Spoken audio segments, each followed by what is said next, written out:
The Center for Educational Media and the College of Education at Middle Tennessee State University are proud to offer professional development to K-12 educators in Tennessee through our online video library.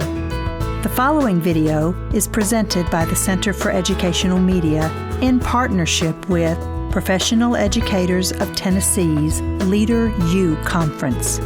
For more professional development videos, check out our website at cem.mtsu.edu.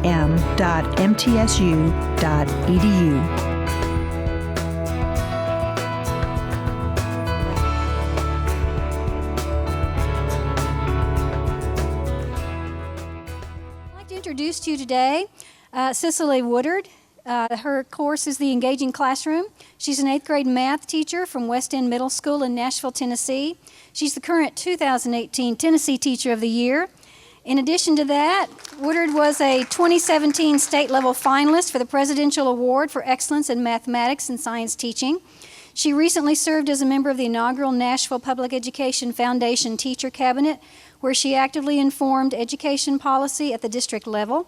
In 2014, she served as the coordinator of the Tennessee Educator Fellowship with the State Collaborative on Reforming Education, where teachers learned about education policy and advocating for their students.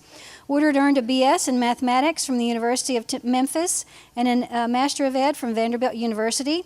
Cicely and her husband Ron are raising 2 sons, Jonathan and Joseph. Please welcome Cicely Woodard.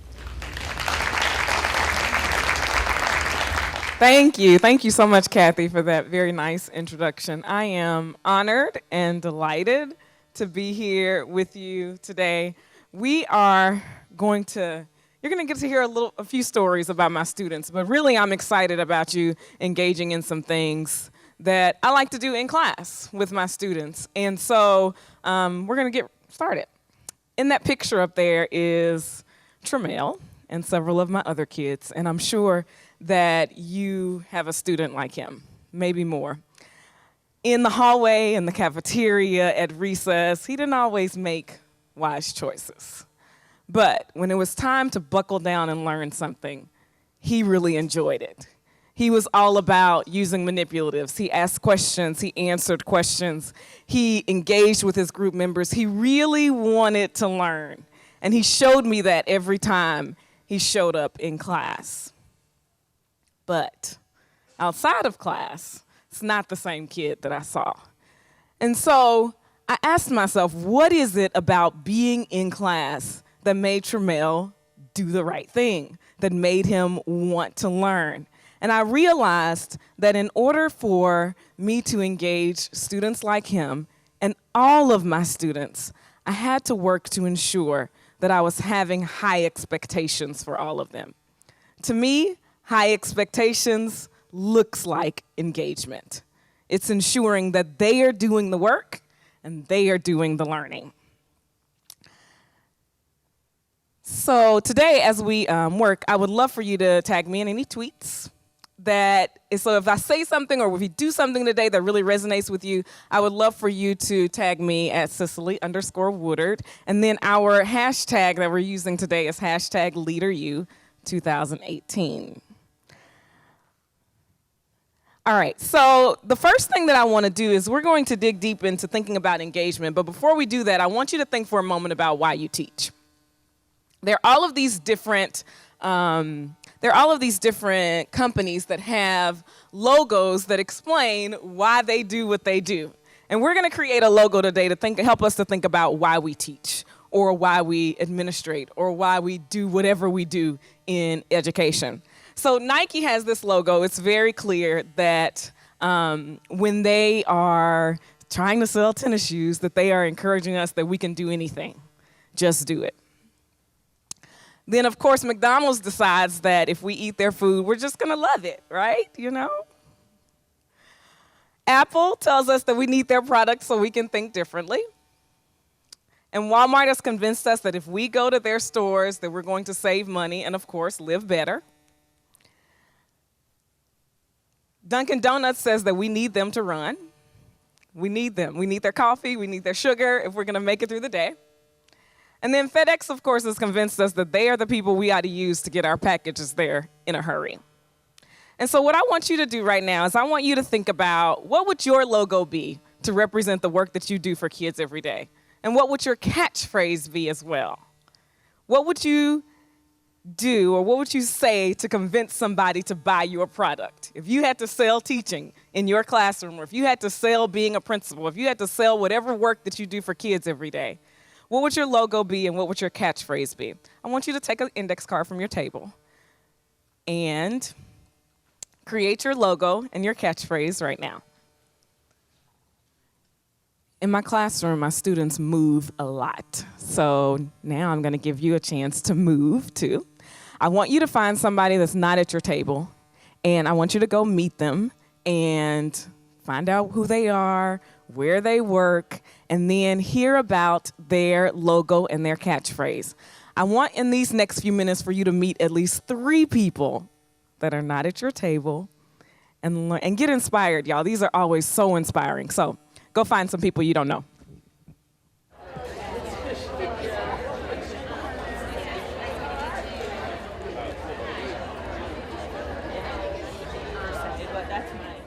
So you had a chance to talk with some brilliant educators, and I want to hear, what were some ideas or some logos that you heard that really inspired you? I heard from Angie in Hamilton County. Where is she?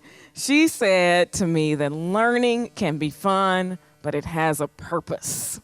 And I thought that was really inspiring. What did you hear? What logos or ideas did you hear that inspired you?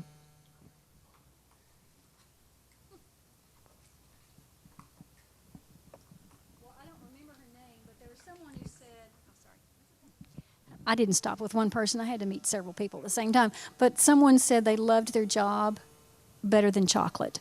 And that was her logo. And I thought, I can identify with that, better than chocolate.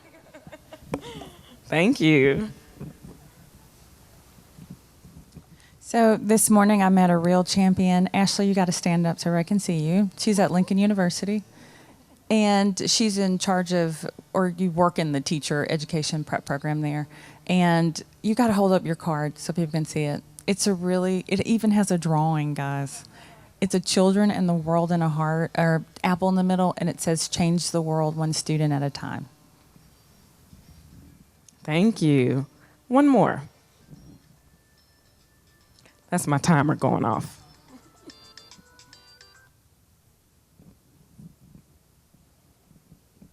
What did you hear that inspired you? I had one that someone said, learning and growing. So, learning and growing. So you're not afraid to make mistakes and keep learning and growing. Thank you. That's definitely what we're doing here. Always learning. I heard you can do it, and this educator said she found herself saying that a lot, and I thought that's really simple and really, really powerful and important. We can do this. It's hard sometimes. It is not always easy, but we can definitely do it. And our kids can too. We have to remind them of that often. So I want to tell you a little bit more about my students. The students that I've had at West End and at many of the schools that I've been at have been extremely diverse. Diverse in lots of different ways. They are racially diverse. I've had Black, white, Hispanic, Asian students. They are diverse in their abilities. I've had students who were blind and needed Braille. Their assignments translated into Braille. I have had students who are deaf or hard of hearing, and they come to class with an interpreter. I have had students, of course, with individual education plans, and I have had students who have different interests and different gifts. I've had students who have one parent, two parents, or they live with grandparents. I've had students who have gone on these great vacations during fall break and spring break and Christmas break. And then some of my students don't leave their neighborhoods during those times. And so when I think about all of my students and all of their different experiences, I'm reminded that when I show up, it's my goal to get all of them prepared for their futures. Every single one of them, I want them to walk out of my classroom prepared for the next level, which for many of them is high school, and then prepared for life. And so one of the things that I know is really important is building a relationship with these students, even though they're different in so many ways. So if we're really going to have engaging classrooms, I believe that engaging classrooms starts with relationships and building positive relationships. And one of the things that I tell new teachers all the time is that if you want to start the year building positive relationships, it's important to learn your students' names, to learn how to pronounce them, and to learn them really quickly.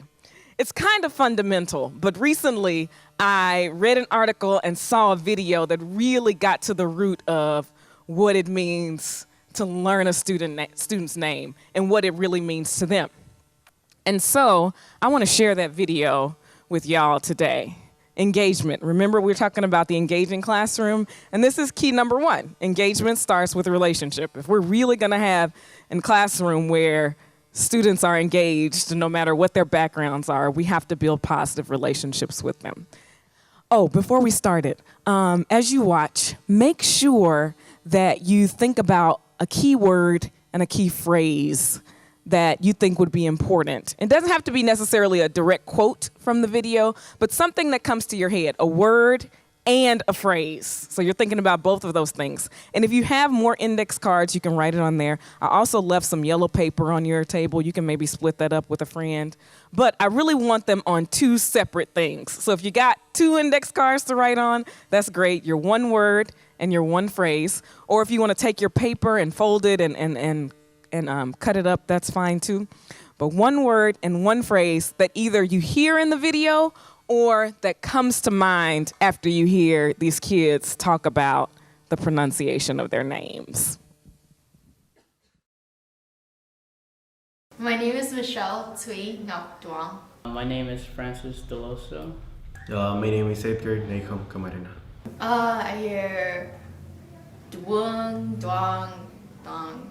They sound like Francis, but they spell it. Sometimes they hear it as like my sister's name, as with an E, and I have it with an I. I actually heard Camarena. They don't really pronounce the R. My name is Jason Wing. Most people pronounce my name like Nguyen, but it's actually pronounced Wing. My name is Jerry Ricks, Jerri. They normally put a Y at the end instead of an I. Fernando Escobar. They say like Fernando, but it's actually Fernando. Hi, my name is Kashmir Perez. Usually people mistake my first name for Kashmir. They add an E at the end and instead of a K, they put a C. My name is Kaylani Ferraz. They say Komani, Kiwani. Hi, my name is Cynthia Hernandez. Everyone spells it wrong pretty much. No one has spelled it right. Not even my mom. She spells it wrong too. My name is spelled Cinthtya. All right, so I want you to think for a moment about how these kids must feel. Maybe some ideas that come to mind.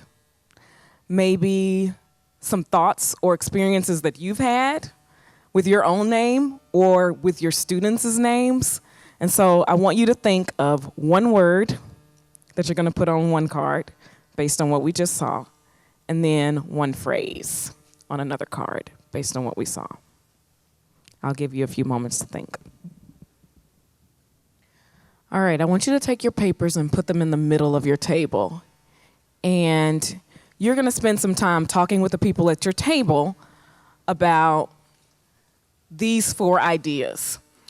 As you look at the cards on your table and the pieces of paper, what are some things that pop out for you? How might you compare and contrast your individual choices of words and phrases? What are some relationships between the words and phrases? And then what are some connections you are making between this video and your own work? I want to give you a structure for how you're going to discuss this. One person at your table will serve as the facilitator, and they will ask the first question. And they'll ask it out loud and give everybody a chance at the table to talk. And then after everyone's finished talking, that facilitator summarizes what they just heard, those ideas that they heard people say. And then another person at the table becomes the facilitator and asks the second question. And everybody gets a chance to talk who wants to answer that question. And then the facilitator summarizes. All right?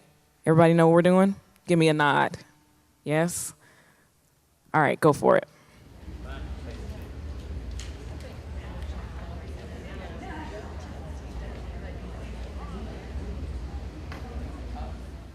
All right, let's come back together. I want to hear what some of you talked about in terms of connections to your own work. After seeing this video and having these discussions, what are some connections that we can make in our own work? Hold on, I want people to hear you. To take the time to do it, that was something that resonated with our group. It obviously matters. When the kids were discussing it, they were saying they, and, take the time to get to know the kids. And also, someone said they had a cheat sheet, where they wrote phonetically beside it to help them out. And we could even, a get to know you session, take 2 or 3 minutes. Hey, what's your name? Is it Bethany, Beth, Bethy? Just build relationships through it. Definitely.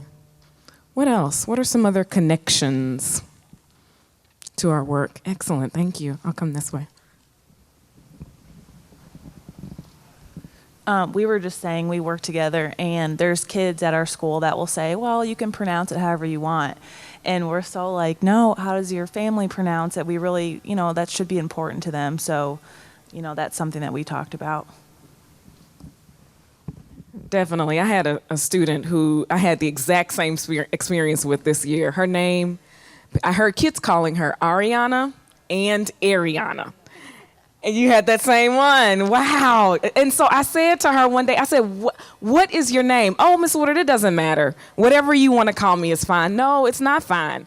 And so finally I asked her mom, I said, how do you pronounce her name? Is it Ariana or is it Ariana? She said, Miss Woodard, it's Ariana. Because at the time she was born, I was listening to India Ari, and that's why I named her Ariana. And I said, I got it now. And that's what I really wanted to call her the name that her mother gave her. It's really important for us to do that. Somebody else had a hand. We all came to consensus that it's all about identity. It's important in me. You need to know who I am. But identifying with something on our faculty level, the same administrator for 7 years still mispronounced one of our faculty members' name incorrectly. All of the teachers knew how to say it, and it's like, is it not important to you to know who she is? How does that make her feel every time you say her name incorrectly? And with my last name, it's Cobb, but it's spelled Kolb.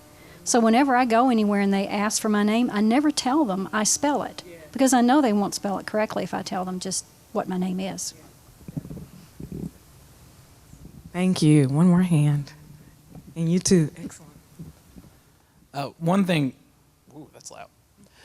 One thing that I was thinking about is often we have to remember to also, when we learn a name, hold on to that, especially the foreign names.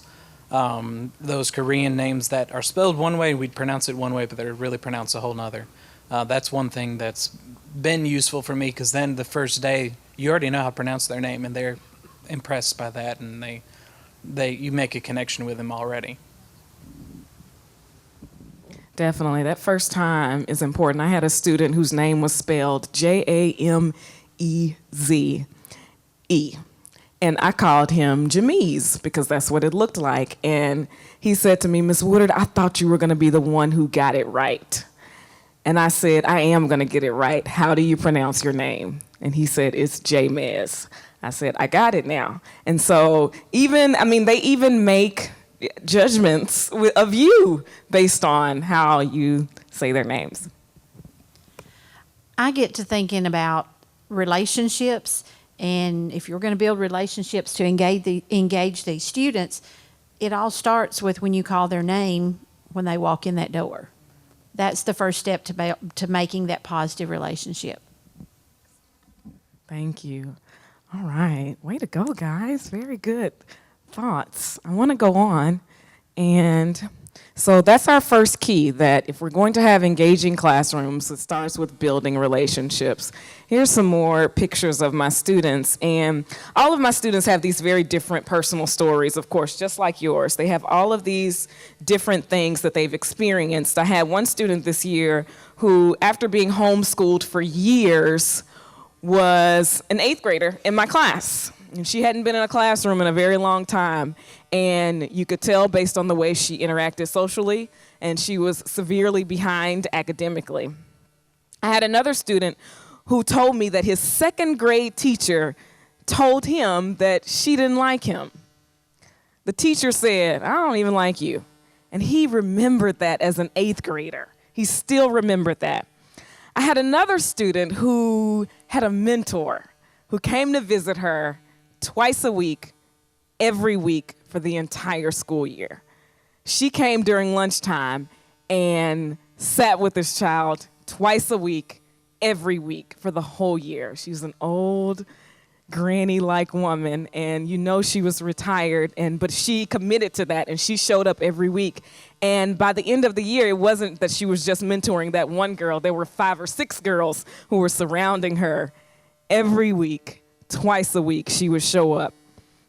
And so all of these experiences that my students have and had, and just like your students, they affected the way that they engaged in learning in the classroom. I saw that student who had trouble because she had never been in school, hadn't been in school in so long.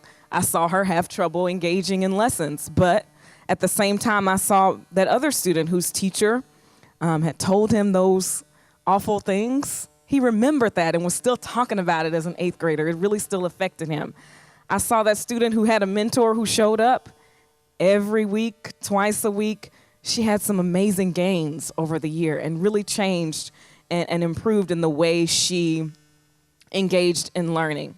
So because my students have all of these different experiences, it's important for us to show empathy and to teach empathy. That when they come in with these troubled experiences, for us to really get down and understand them and to meet them where they are. And so the next video that I want to share is a common one. You may have seen it before, but the second key is that engaging classrooms are full of empathy. And in this video, we're going to really learn what empathy is and how it's different from sympathy.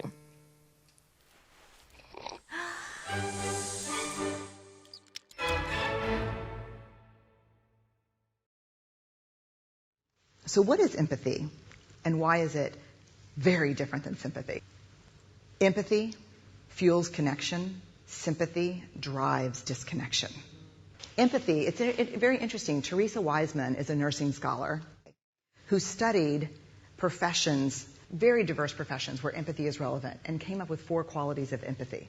Perspective taking, the ability to take the perspective of another person or recognize their perspective as their truth. Staying out of judgment, not easy when you enjoy it as much as most of us do. Recognizing emotion in other people and then communicating that. Empathy is feeling with people. And to me, I always think of empathy as this kind of sacred space when someone's kind of in a deep hole and they shout out from the bottom and they say, "I'm stuck, it's dark, I'm overwhelmed." And then we look and we say, "Hey, climb down. I know what it's like down here, and you're not alone." Sympathy is, "Ooh, it's bad, no, you want a sandwich?" Empathy is a choice, and it's a vulnerable choice, because in order to connect with you, I have to connect with something in myself that knows that feeling. Rarely, if ever, does an empathic response begin with "at least." And we do it all the time. Because you know what? Someone just shared something with us that's incredibly painful, and we're trying to silver lining it. I don't think that's a verb, but I'm using it as one. We're trying to put the silver lining around it. So, I had a miscarriage. Oh, at least you know you can get pregnant. I think my marriage is falling apart. At least you have a marriage. John's getting kicked out of school. At least Sarah is an A student. But one of the things we do sometimes in the face of very difficult conversations is we try to make things better. If I share something with you that's very difficult, I'd rather you say, I don't even know what to say right now. I'm just so glad you told me. Because the truth is, rarely can a response make something better. What makes something better is connection.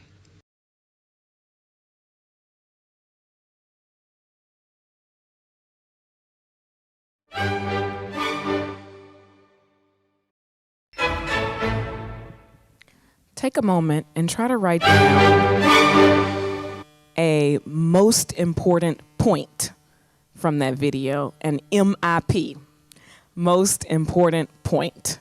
What do you think? What really resonates with you after that? Just write it down. It can be on any scrap paper.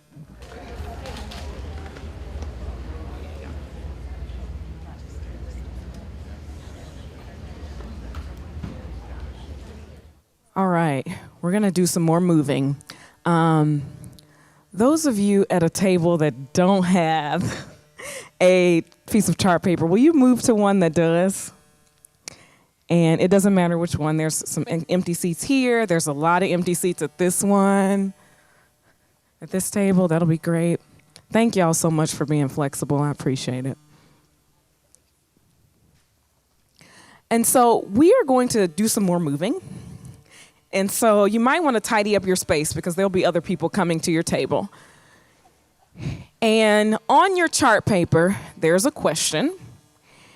And we're going to do what's called Carousel Brainstorming, another strategy to engage your students. If you notice, we've been talking about engagement, but we're also doing things to engage us in learning that. And so there's sort of two levels here going on. As you're at your table, you're going to read the question and then shout out ideas. One person has a marker at the table and that person is going to write. And then they're going to write your ideas, but just you're only going to have 2 minutes though at each table, and then we'll move. And then 2 more minutes and then we'll move. And so really work together to get down as many ideas as you can. In brainstorming, remember there's no right or wrong answer. So whatever comes to mind, you write it down. And then by the time you visit 4 or 5 tables, you should have some various ideas from people. Are you ready? All right, your 2 minutes starts now.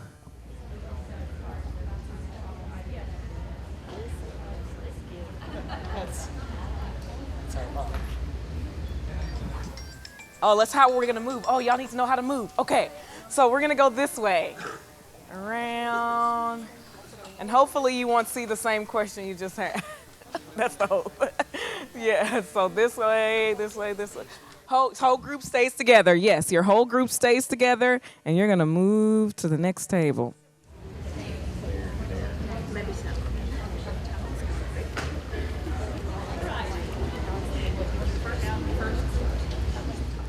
All right, this time go back to your original table and see all of the ideas that people added for your first question.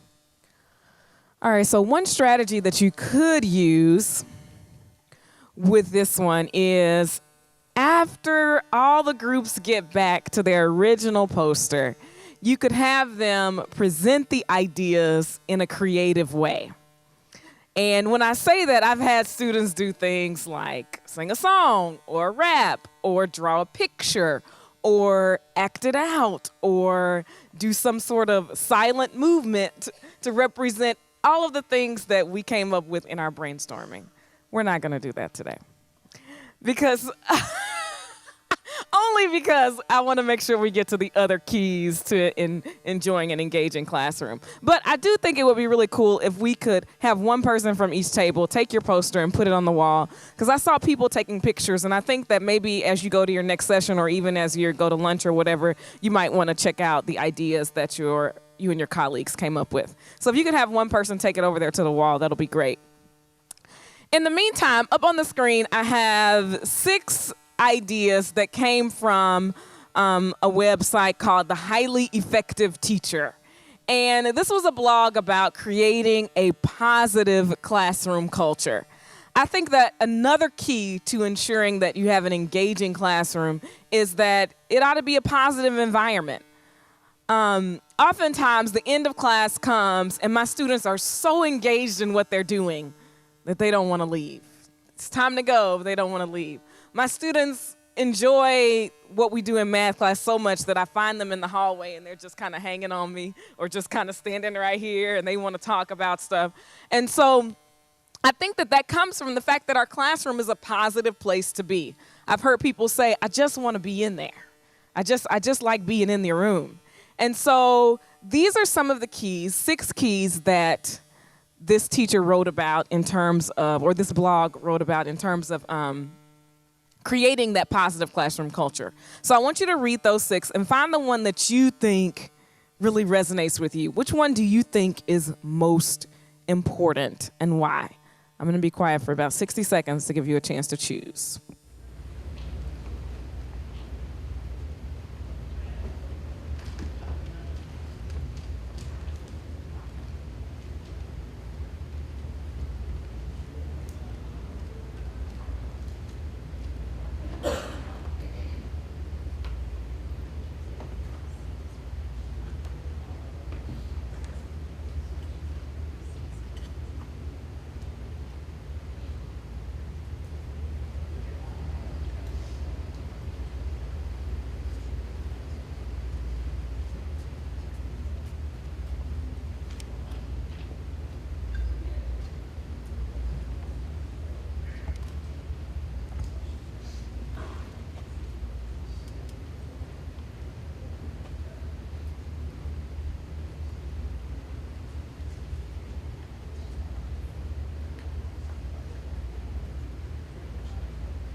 All right, I hope you have one in mind and why you think that one is most important. And I know it's hard to choose because they're all really important.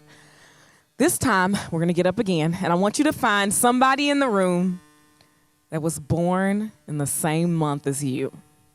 So your conversation partner is going to be somebody in the room who was born in the same month as you. That means you might have to shout. You're definitely going to probably have to get up. All right, go.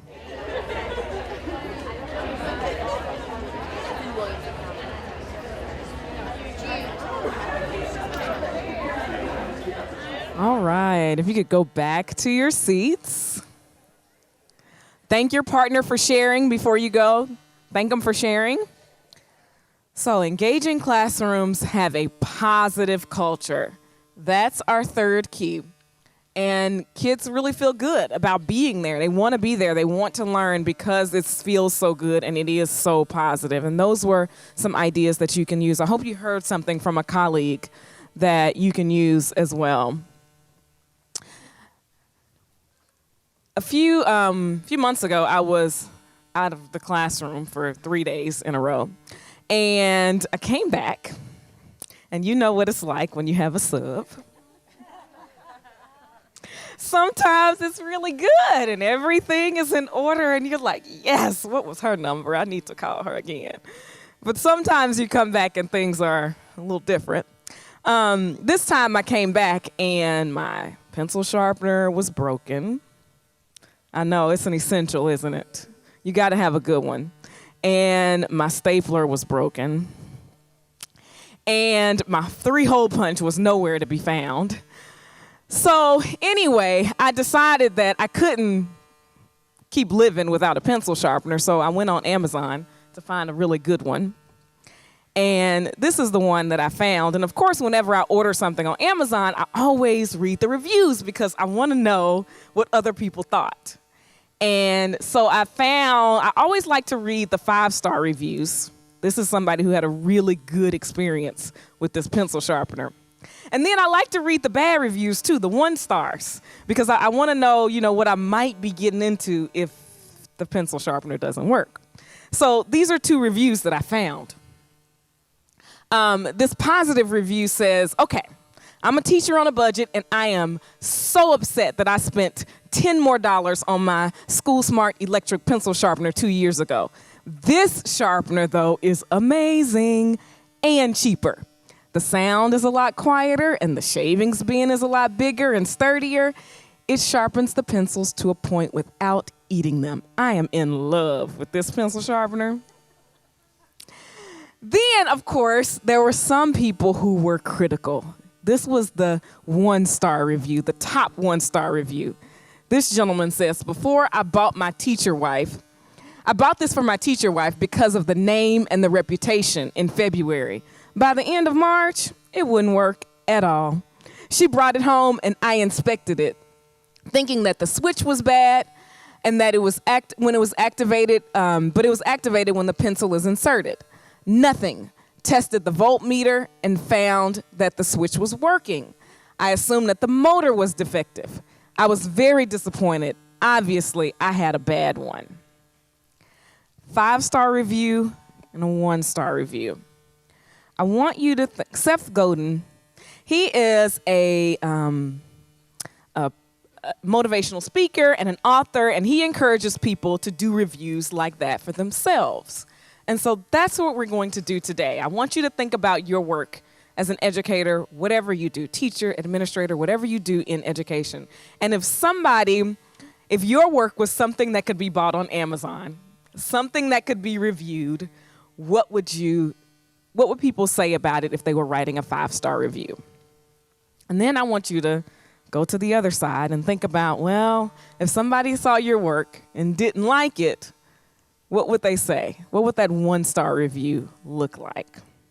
So I'm going to give you a few minutes to think, because in an engaging classroom, our students have time to reflect.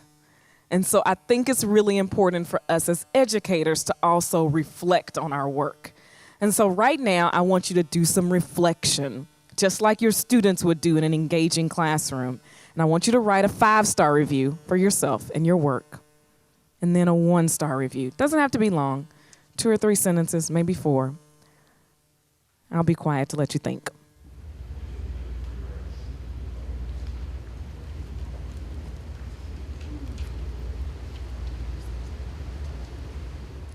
Who would like to share their 5-star review and their 1-star review with all of us? Thank you, Sharon. Okay, my 5-star review says, the lessons are exciting, they're engaging, they keep students motivated and learning as they collaborate and accelerate. This teacher is on fire. Oh, yeah. 1-star review. Probably should have did that one first. Okay. The teacher is strict. She doesn't allow students to do whatever they want. Isn't that the point of individualized learning? She tries to push students to do things they really don't want to do. This teacher really just doesn't get it. All right. Who else? 5-star, 1-star. Thank you. You can do your 1-star first if you want. Mine is kind of along the same lines as yours. My 1-star was she gave me too much work and pushed me to try harder. My 5-star was she really helped me to learn to read. Thank you. Thank you for sharing. 5-star, 1-star.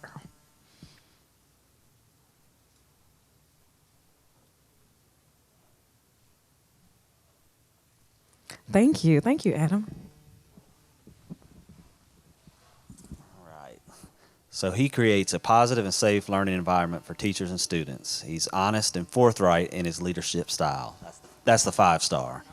All right. Now the 1-star is he's a nice guy, but he tries to tell me what to do. I do so much, and he doesn't even see any of it. Thank you. Thank you for sharing. Anybody else with a burning desire to share your reviews? So y'all, this one was all about reflection. And so it's important for our kids to have those same opportunities to reflect on what they're learning, what they're doing well, and then what they can improve on as well. So in an engaging classroom, our students would have those types of opportunities as well. There is one more key to an engaging classroom, and that's, of course, assessment. And we've been doing it the entire time you've been in here even is assessing learning. You've been talking, you've been engaged in working together and creating a product. And so right now, what you're going to do is, in a moment, we're going to all go to lunch, and you're going to be sitting at a table with some people who did not come to this session. And they're inevitably going to ask you, what session did you go to? And you'll say, oh, I went to the Engaging Classroom with Cicely.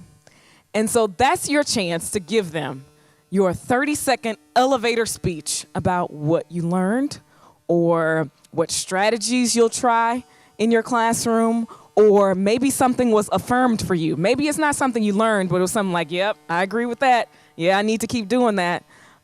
Maybe something you're thinking you might change, or something you're still wondering about, you may be able to tell them.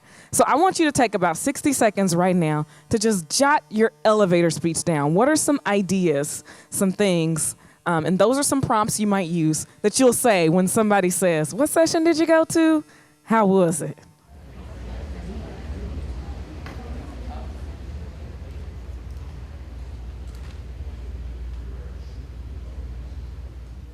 I am thrilled and delighted that you decided to join me for this session this morning. Thank you so much, and have a wonderful rest of your day.